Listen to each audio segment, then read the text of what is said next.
How are you doing this morning, Olivia? Good. Are you waking up? Good. Sam, are you waking up? You're up? Good. Well, it's good to see you this morning. I have a question for you. If you wanted to have a drink of water, where would you get your water from? From the store, so you might go to the store and buy some water that's sold in a bottle, or maybe you might just get a cup and go to a sink in your kitchen, right, and turn on the faucet, or maybe your grandma or grandpa would go to the sink and turn on the faucet and get you some water. That's where we would normally get water, right? Or maybe when you're outside, you might go over to the hose and drink from the hose when it's hot outside. You might get water from all kinds of different places. But that's not what happens with our lesson today. Did you hear what happened in the lesson? Do you need me to remind you? Okay, that's fine. I can remind you. I won't hold it against you, right, Sam? Right, good. So in the lesson today, the people were out in the middle of the desert. Is there usually a lot of water out in a desert? No, there really isn't that much water out in the desert. And so they're walking around and they're starting to get pretty thirsty. And they don't have water bottles. They don't have cups that they can just go over to a sink and get water out of. They just need to find water somewhere. And usually they'd find water by a stream or something like that. But they were having a really hard time finding water. So they were getting thirsty and they were getting kind of grumpy because they were thirsty. Would you get grumpy if you were thirsty? You wouldn't get grumpy? Well, good for you. I would get grumpy if I'm thirsty. Krista knows that I get grumpy that way. So it's a good thing that the Israelites weren't just out there all by themselves, but rather God was leading them. And so as he was leading them, he told Moses to do something kind of strange. He told him to take his staff, and he told him to hit a rock, and then water would come out. Does that sound like something we would normally do to make water happen? No, but that's what happened. Moses hit the staff against the rock, and all of a sudden water came bursting out, and the people were all able to drink, and they were not thirsty anymore. The Lord satisfied their thirst. And so that's what he does for us too. He continues to give us not only physical water to drink, but he gives water for our souls, in which we're able to learn more about him, in which we're reminded of his love for us. Right? Does Jesus love us, Sam? Yeah, he does love us. And so that kind of message is water for our souls, and it makes us be happy that God continues to care for us just like God cared for the Israelites. Should we say a prayer? Yes, that's always a good answer. All right, let's pray. Dear Lord, thank you for watching over the people of Israel. Thank you for watching over us. Help us to always drink from your living water. In your name we pray. Amen. From God our Father and from our Lord and Savior Jesus Christ. Amen. Our text for our message is our Old Testament lesson, which we heard a moment ago. You may be seated.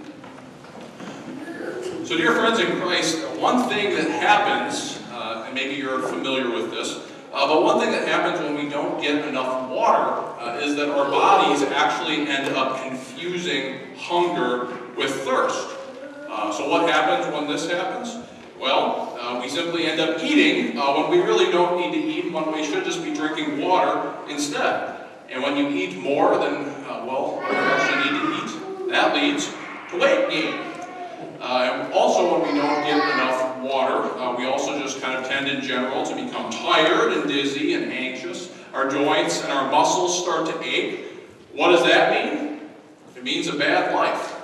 And so the point is that we all need lots of water. We need lots of water regularly. And in this series of the book of Exodus, so far we've seen Moses. We've seen him called by the Lord. We've seen the Lord work through water to deliver him and the Israelites through the Red Sea from Pharaoh's army as they are destroyed, trying to pursue them. And this week, we see that what happens after God has delivered them in such a mighty way. And so today, as we look at Exodus chapter 17, we're going to look at it through the light of these questions, and they're really common questions, but simply who, what, where, why, how, and when. who, what, where, why, how, and when. And the simple point of this sermon is that we all need water. We need lots and lots of water. So let's start with the who, and no, we're not talking about the English rock band, but rather the who in this text is the Israelites. The Israelites lived in Egypt near the Nile River for 430 years, from the time of Joseph up until the time of Moses. And each generation ate, well, this wasn't all that exciting, but they often ate leeks and onions by the Nile. It doesn't sound like the most appealing of dinner choices, but hey, it was dinner, and the Israelites had plenty of water. And even when the Israelites left Egypt, it seemed like they really didn't have any problems with water. Needed to form into walls on two sides of you while you walk through it? Not a problem. Needed to come crashing down on Pharaoh's army just in the nick of time? Easy as pie. And so we see all these different things where the Israelites have been led out of Egypt, not even by, just some miraculous thing in and of itself, but God works through a person named Moses. And of course, what does Moses mean? Moses means in his very name that he was drawn out of the water. And so as we can see just in the regular events of the book of Exodus, that if anyone deserves kind of the title, the wonderful wizard of waterworks, Moses is the one who deserves that. He was named that, he was drawn out of that by Pharaoh's daughter in the Nile. And as a young man, Moses was familiar with watering sheep on a regular basis. Even in Exodus chapter 15, when they're confronted with bitter water on their journey, Moses throws a piece of wood into a patch of putrid water, and boom, all of a sudden that water is purified and it's there for the people to drink. So that's the who of our text this morning, Israel and marvelous Moses. So next, we have the what. Exodus 17 tells us that there was no water for the people to drink. The Israelites left Egypt in chapter 14 of this book, and now they've been in the desert for probably about a month or so, and they've seen nothing but rocks and dirt and sand. Now all of us know what it's like to have no water. Do we ever? Because after all, very soon here in Missouri, it's going to be not, kind of this mild 45 to 60 degree kind of weather, but it's going to be 90 degrees and hot and humid as all get out. And whenever we've been outside working for a few hours in this hot Missouri sun, you can bet that we are going to be physically thirsty for water or Gatorade or something else as well. But we also have other thirsts that we go through on a daily basis. We have emotional thirst. Sometimes things can hurt so bad it feels like you're eating glass. There's spiritual thirst, and where we ask questions like, well, God, if you're so good, why do I hurt so bad? God, why do you seem so far away from me in my life at this point? God, do you even exist? These are questions that we ask.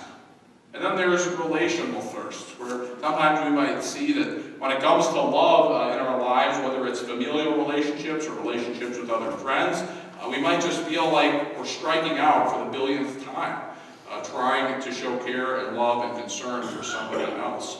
And it's with this kind of thirst that Moses cries out to the Lord. What should I do with these people? Lord, they're ready to stone me. What do we have to do when we're ready to overcome thirst? Well, just like the people of Israel, just like they wanted to stone Moses, so we try to resort to rocks as well.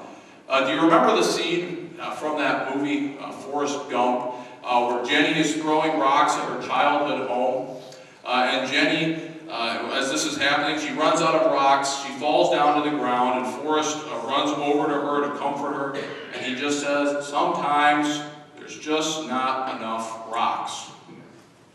But friends, Forrest Gump is wrong. And in fact, he's actually dead wrong. Because we thirst so much for love that when we don't get it, we can begin throwing rocks, whether that's verbal missiles or nuclear words or angry texts or silent stares. There are always plenty of rocks to go around, plenty of rocks to throw, and this breaks God's heart. This leads us to the where of our text. We learn from verse 1 that the Israelites camped at Rephidim. Now you may be wondering where Rephidim is. And actually I'd be wondering too, because actually no one quite knows where Rephidim is. Scholars don't know. Archaeologists don't know. No one knows where Rephidim is. But all people can say is that Rephidim is close to Mount Sinai. And yet, even though we didn't know where the exact location of Rephidim is physically on a map, we can know where it is in our lives.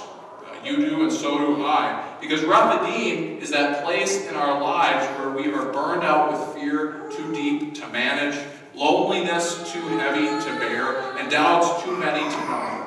Rephidim is that place where relationships are dehydrated and dry and almost dead. Rephidim is where it's the place where mothers are ready to throw in the towel, where children don't have any friends, where husbands are working 75 hours a week.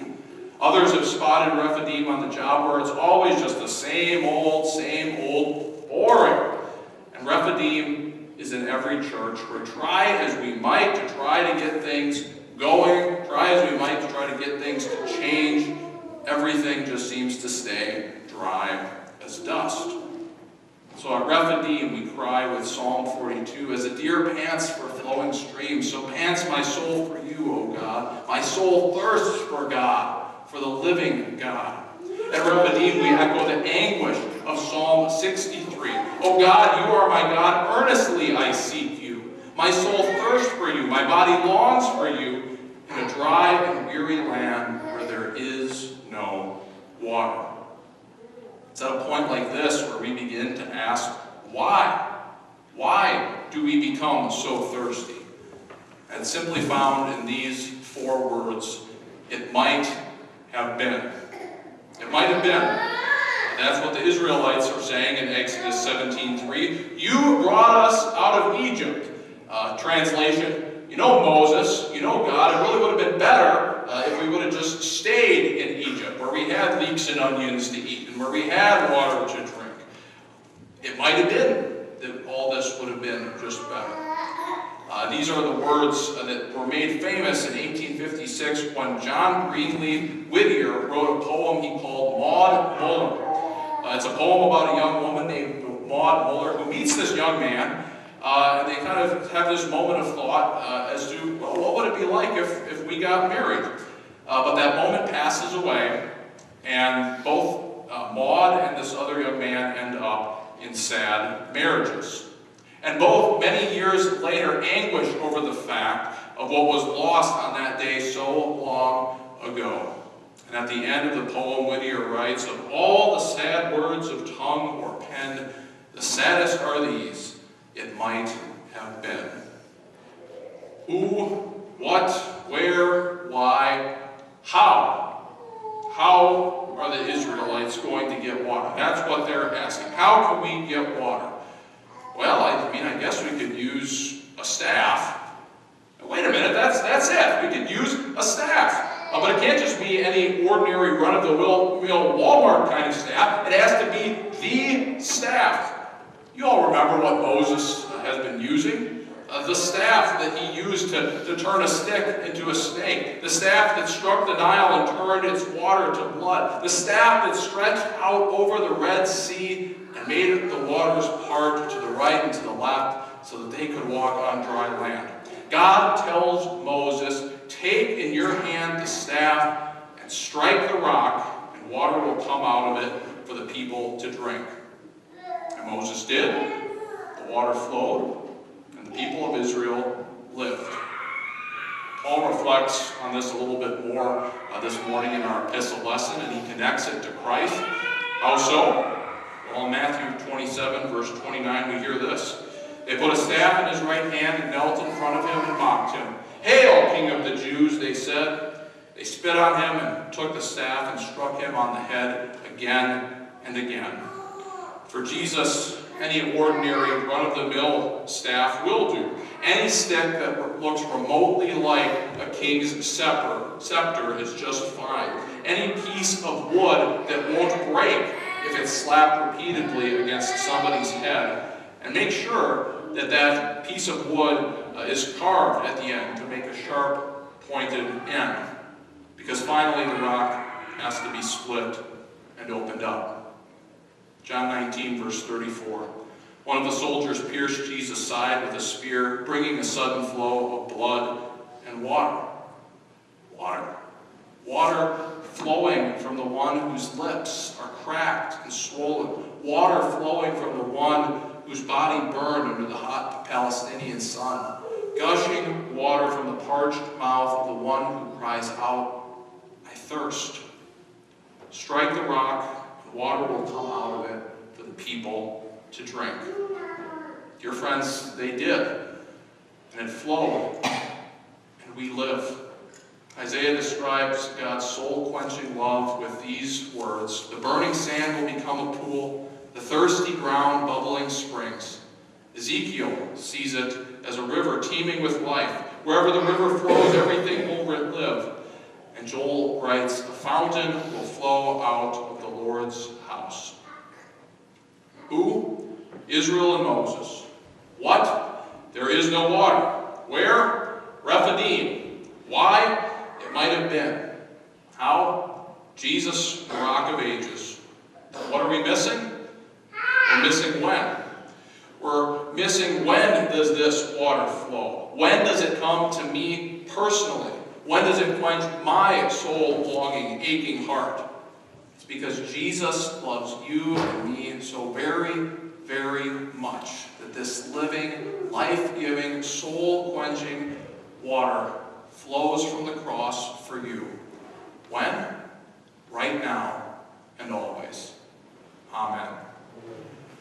Now may the peace of God, which surpasses all understanding, guard and keep your hearts and minds in this Christ Jesus, life eternal. Amen.